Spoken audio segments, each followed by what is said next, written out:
A new month and new NIO delivery numbers. So in this video I'm going to talk about what they mean, are they good, are they bad in my views, and also talk a little bit about the stock price prediction for this week. So if you find this valuable, please quickly hit the like button and make sure to be subscribed to the channel, and then let's quickly dive into the numbers. So NIO reported 7,225 vehicles delivered in January, and that's an increase of more than 350% year over year. Now before these official numbers by NIO, we had seen some rumors which I've shared in my Patreon community. If you want to join that, make sure to become a NIO gang member on our Patreon.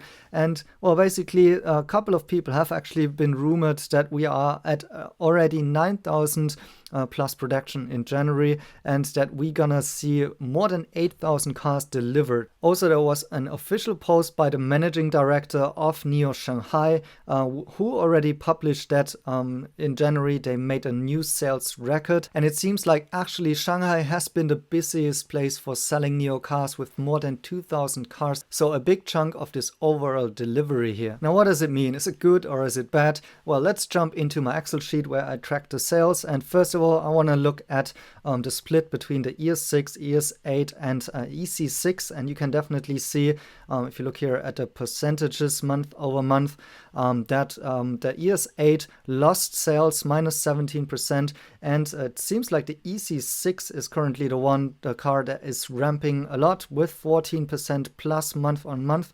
So I'm expecting that we actually have maybe lower average sales prices this month because of the ES8 is the most expensive cars in the fleet, but it's positive that they are selling so many EC6 as this is a newly launched model. On a month-on-month growth basis, this is only 3% of an increase, so some people may see this as a bad sign here, but I want to remind the people that the automotive industry is highly cyclical, which means that in Q1 the sales are generally very weak, whereas in Q4 this is where most of the sales are actually happening in the automotive industry. So to me personally, it was actually kind of surprising that they are able to beat the December numbers. I previously made a video about my 2021 projections, and I had really low estimates for Q1, like only 9,000 cars in total delivered. So already in this month we are almost close to this projection, so I'm really happy about that. And the reason why I made this so conservative is because of my personal experience of being early invested in Tesla, and I went through this experience of seeing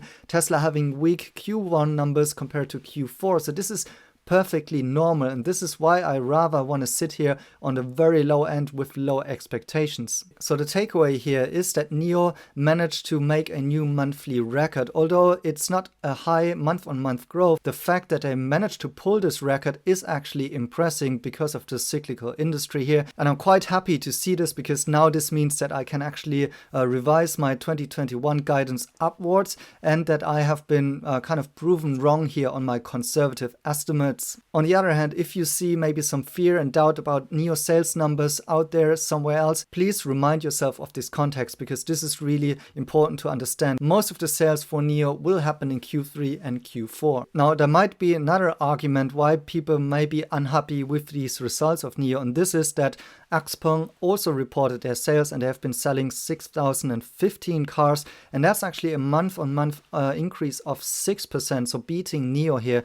But I would like to remind you that NIO is playing in an entirely different segment here. They are selling premium to luxury cars with a much higher average sales price, so it's impressive that NIO is actually delivering so well here. And you need to be reminded that Xpeng needs at least sell double the amount of NIO in order to make the same returns in terms of profits. So I think we should actually be happy with these January results, even though there are maybe not more than 8,000 cars, and they may not really reflect what is really going on with NIO scaling in the back, because we also need to consider that February we only have 3 weeks of production. So I could actually assume that NIO is maybe also looking to scale here more smoothly, and also delivering some of the cars rather in February than in January now, because they know they are essentially going to miss 1 week of work due to the Chinese New Year in February. And to give you even the broader picture here, I think NIO is not so much more about only the car sales,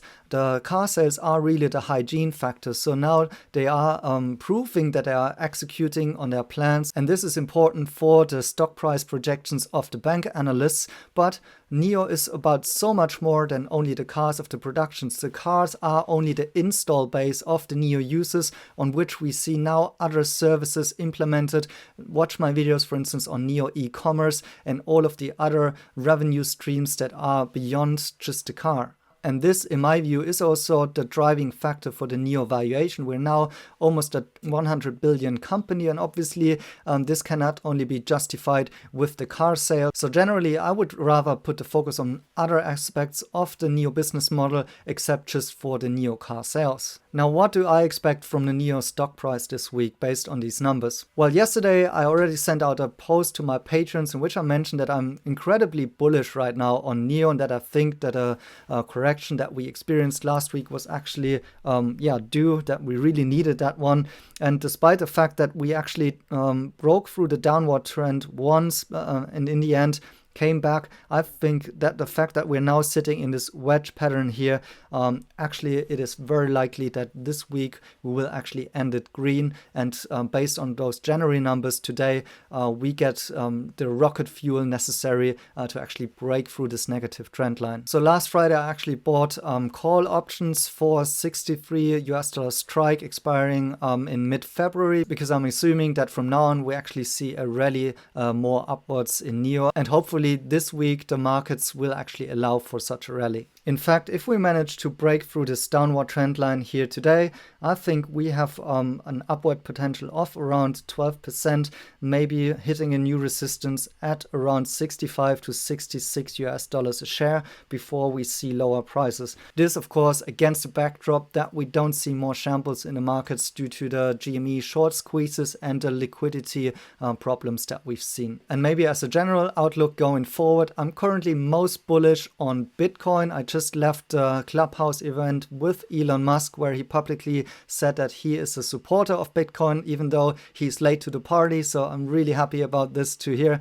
And second of all, I'm most bullish as well on Huami, on which I have been part of the fireside chat. And I'm giving you some more information here first in the Patreon before I do some more videos here on the channel. And my third bullish position right now is Baidu, which I think they will be doing incredibly well through 2021. Although in my last video I have mentioned that it's possibly right now not the best entry because we are sitting at some resistance level there. But I'm planning on giving you an update on my thesis about Baidu and why I think in 2021 this could even go higher. So I hope you enjoyed this video. Let me know what you think about it down in the comments below. Make sure to subscribe and see you in the next one.